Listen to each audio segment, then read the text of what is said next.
سب سے پہلے جو قرآن عظیم کی آیت کریمہ ہم نے پڑھی ہے، یہ سورہ احزاب 22واں پارہ شروع ہوتا ہے، تو 22واں پارے کے پہلے ہی رکوع میں اللہ رب العالمین نے ارشاد فرمایا انما یرید اللہ لیذھب عنکم الرجس اہل البیت۔ اللہ پاک فرماتا ہے کہ در حقیقت اللہ یہی چاہتا ہے کہ اے میرے نبی کے گھر والوں، اللہ تعالیٰ تم سے ہر طرح کی ناپاکی کو دور فرما دے، وَيُطَهِّرَكُمْ تَطْهِيرًا، اور تمہیں خوب ستھرا اور پاکیزہ کر دے۔ اللہ تعالیٰ خود فرماتا ہے کہ میرے محبوب کے گھر والوں، اہل بیت جس کو بولتے ہیں، اہل البیت، کہ اللہ ہی چاہتا ہے کہ تمہیں ہر طرح کی ناپاکی سے دور کر دے اور تمہیں خوب پاک اور ستھرا کر دے۔ اس آیت کریمہ کی تفسیر میں یہ لکھا ہے کہ یہ آیت کریمہ نزلت هذه الآیت علی النبی صلی اللہ علیہ وسلم فی بیت ام سلمہ۔ یہ آیت کریمہ حضرت ام المؤمنین سیدہ ام سلمہ رضی اللہ تعالی عنہا کے گھر میں نازل ہوئی، یعنی سرکار دو عالم صلی اللہ علیہ وسلم میری ماں اور کائنات کے مومنین کی ماں سیدہ ام سلمہ رضی اللہ تعالی عنہا کے گھر موجود تھے، تو اس موقع پر یہ آیت کریمہ نازل ہوئی، انما یرید اللہ۔ یہ آیت کریمہ جب یہ آیت کریمہ نازل ہوئی تو پھر اب میرے آقا کریم نے کیا کیا؟ حدیث پاک میں ہے فدع النبی صلی اللہ علیہ وسلم فاطمہ وحسنا وحسینا فجل لهم بکسائن وعلیا خلف ظہرہ۔ میرے آقا کریم نے اس آیت کریمہ کے نزول کے وقت حضرت فاطمہ کو، حسنین کریمین کو بلایا، اور ایک چادر تھی جو آپ نے مطلب وہ زیب تن کیا ہوا تھا، اس چادر میں ان کو چھپا لیا، وعلی خلفہ، اور علی مولا علی کو بھی اپنے پیچھے سرکار نے چادر میں فجل لہ بکسائن، چادر میں آپ نے ڈھانپ لیا۔ اور پھر ان چاروں ہستیوں کو، اور بذات خود ہمارے آقا علیہ السلام جس کو چادر تطہیر کہا جاتا ہے، چادر میں سب کو لینے کے بعد فرمایا ثم قال اللہم ہؤلاء اہل بیتی، اے اللہ یہ میری اہل بیت ہیں، فاذھب عنہم الرجس وطہرہم تطہیرا۔ حضور نے یہ دعا کی کہ اللہ یہ میرے اہل بیت ہیں، تو ان سے ہر طرح کی ناپاکی پلیدگی کو دور فرما اور انہیں خوب ستھرا اور پاکیزہ فرما۔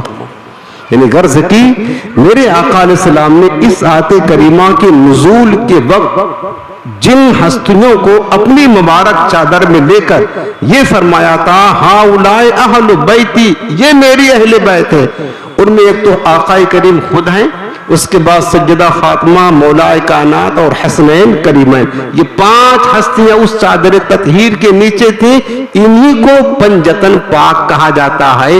اور یہ آیت کریمہ انما یرید اللہ 22ویں پارے کی سورہ احزاب کی آیت کریمہ ان مقدس 5 ہستیوں کے بارے میں نازل ہوئی ہے۔ یہ حضور علیہ السلام کی خاص اہل بیت ہے، یعنی گویا کہ اللہ پاک نے قرآن کی آیات میں پنجتن پاک کی شان اور عظمت بیان فرمایا ہے۔ اب یہاں پر رافضی جو شیعہ ہوتے ہیں، یہ حضور علیہ السلام کی ازواج مطہرات جو ہے، سرکار کی مقدس بیویاں، ان کو اہل بیت میں شامل نہیں مانتے ہیں۔ وہ کہتے ہیں کہ اہل بیت میں صرف جو ہے نا یہی حسن حسین اور فاطمہ اور علی یہی ہے۔ حالانکہ اصل آپ جب یہ جہاں پر یہ آیت کریمہ کا نزول ہوا ہے اور جس آیت کے ضمن میں یہ 22واں پارہ شروع ہوتا ہے، پہلا ہی رکوع ہے، تو شروع سے لے کر کے 22واں پارہ شروع ہوتا ہے تو حضور کی ازواج مطہرات کا بیان کیا جا رہا تھا۔ اللہ پاک نے اس آیت کریمہ میں اور اس سے پہلے جو آیت کریمہ ہے یا نساء النبی لستن کاحد من النساء ان اتقیتن الی آخری، یعنی آگے تک جو ذکر ہو رہا ہے وہ حضور کی ازواج مطہرات کا ذکر ہو رہا ہے۔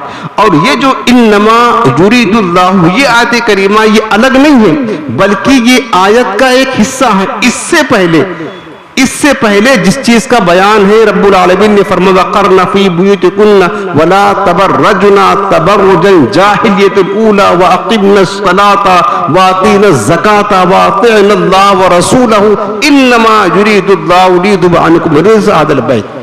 یعنی اس آیت میں پہلا جو حصہ ہے اللہ نے اپنے محبوب کی ازواج مطہرات کو خطاب کیا ہے.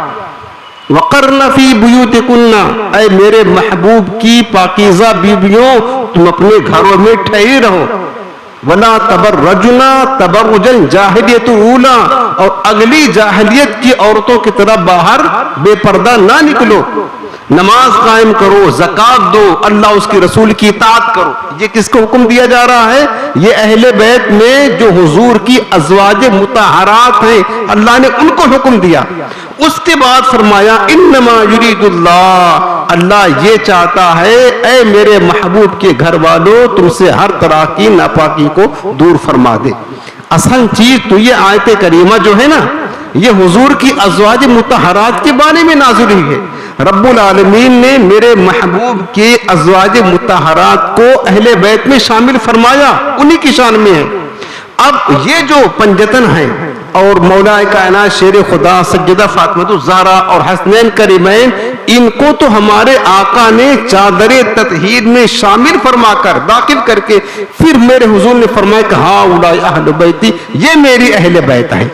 یعنی ازواج مطہرات کو اہل بیت نبوت میں رب نے داخل کیا ہے، اور فاطمہ اور حسن حسین اور مولا علی کو چادر تطہیر میں لے کر رسول اللہ نے داخل فرمایا کہ یہ میرے اہل بیت ہیں. تو یہ نہیں ہو سکتا ہے کہ حضور کے جو اولاد ہیں فاطمہ حسن حسین اور مولا کائنات یہ تو اہل بیت میں شامل ہو جائیں اور حضور کی ازواج مطہرات سیدہ عائشہ صدیقہ، سیدہ ام سلمہ، سیدہ خدیجہ یہ حضور کے اہل بیت سے نکل جائیں، یہ ممکن نہیں ہے. رب العالمین نے حضور کی ازواج کو پہلے ہی آیت قرآنیہ کی شکل میں اہل بیت میں داخل فرما دیا ہے. تو رافضیوں کا یہ جو نظریہ ہے کہ حضور کی ازواج مطہرات اہل بیت میں نہیں، یہ غلط ہے، قرآن کے اصول کے خلاف ہے. حضور کی ازواج پہلے اہل بیت میں ہیں، اور جو سیدہ فاطمہ مولا کائنات اور حسنین کریمین کو سرکار نے چادر تطہیر میں داخل کر کے ان کو اسپیشل طور پر حضور نے فرمایا کہ یہ میرے اہل بیت ہیں. اگر سرکار ان کو نہ کہتے چادر میں لے کر تو یہ ہستیاں یعنی مولا کائنات سیدہ فاطمہ اور حسنین کریمین اہل بیت میں قرآن کی اس آیت کریمہ کی روشنی میں شامل نہ ہوتے. یہ تو میرے آقا کریم نے ان کو چادر تطہیر میں لے کر کے اہل بیت میں شامل فرمایا، ورنہ قرآن کی جو آیات ہے وہ پورا ازواج مطہرات کی شان میں نازل ہوا. اور یہ کیسے ہو سکتا ہے پیارے؟ بیوی اگر وہ اہل بیت میں نہ ہو، اہل بیت کہتے گھر والے، اور اولاد اہل بیت ہو جائیں، ارے بیوی تو پہلے اہل بیت میں ہوتی ہے، اور بیوی کو تو اہلیہ کہا جاتا، اہلیہ گھر میں رہنے والی.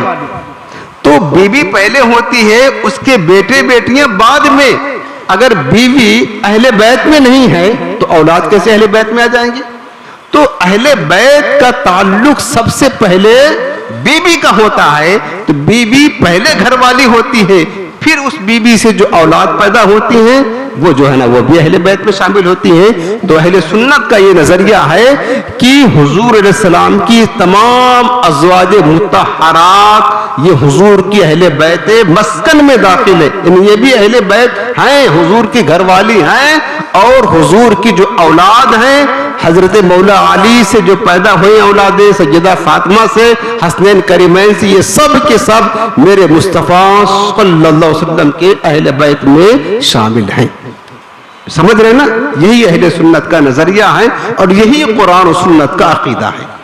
تو یہ آیت کریمہ جو آپ نے سنا یہ اہل بیت نبوت کے شان میں، ان پنجتن پاک کے شان میں رب العالمین نے یہ آیت کریمہ کا نزول فرمایا.